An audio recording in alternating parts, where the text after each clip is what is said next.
Le projet Alasai est né de la rencontre en juillet 2010 d'une communauté Maasai de 1300 individus située dans le village d'Alasai dans le nord de la Tanzanie. Pour les villageois et leurs bêtes, la seule source d'eau est une mare boueuse, éloignée d'environ 5 km de marche de leur habitat. Une source d'eau dont le niveau est directement lié à celui des précipitations. Le projet Alasai s'est donc donné pour mission d'assurer l'approvisionnement en eau potable du village, grâce à la conception, au forage et à la réalisation d'un puits de plus de 80 mètres de profondeur. Ce défi est conjugué à la nécessité d'éduquer l'ensemble des villageois sur l'importance de l'eau, de l'hygiène et de l'entretien du point d'eau.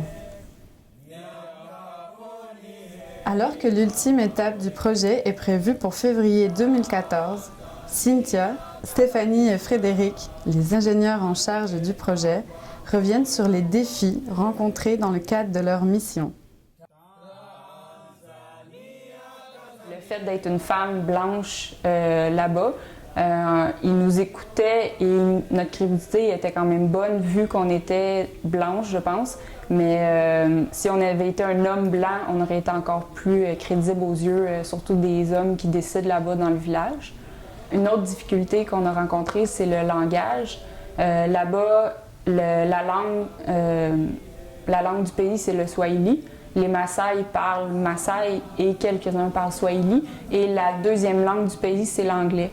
Donc nous, souvent, on se parlait en français, on disait qu'est-ce qu'on avait à dire en anglais.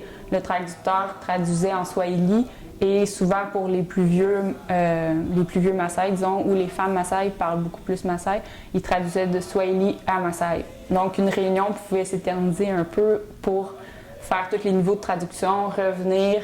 Et puis souvent, des fois, qu'est-ce qu'on trouvait drôle ou qu'on avait un peu de problème, c'est qu'ils se parlaient pendant peut-être 5 minutes, on avait posé une question, puis après, la réponse venait, puis c'était juste non ou oui. On se disait, qu'est-ce que vous avez dit tout ce temps-là? Ah, mais ça veut dire ça. Fait que ça, on a trouvé ça, c'était un peu difficile. Des fois, on n'avait pas l'heure juste.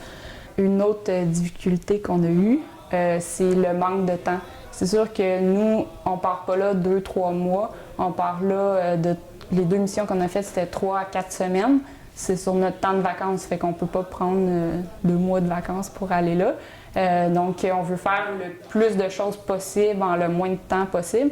Puis, la vitesse de travail, disons, là-bas est beaucoup plus ralentie qu'ici. Donc, avoir des données, avoir des informations, faire des rencontres, planifier des rencontres, c'est plus difficile qu'ici, disons. En sachant la profondeur de l'eau et le risque que ça comprenait, le foreur nous a fait une estimation qui fait que les coûts qu'on avait estimés de 10 000 $ passaient à plus de 20 000 $. Ce qui fait qu'on a dû faire autre chose rendu là-bas. Donc on s'est viré de bord, on a tenté de trouver d'autres solutions pour être capable de forer le puits. Comme les foreuses se trouvaient à d'autres emplacements parce qu'il n'y a d'autres contrats, on était trop serré dans le temps pour être capable de forer le puits. Ce qui a fait qu'on a plus cherché des fournisseurs, on a plus vraiment été vers d'autres solutions. Donc on a fait des filtres à sable, des choses comme ça avec la population. Au-delà du côté technique du projet, nous, on voulait beaucoup miser sur l'éducation.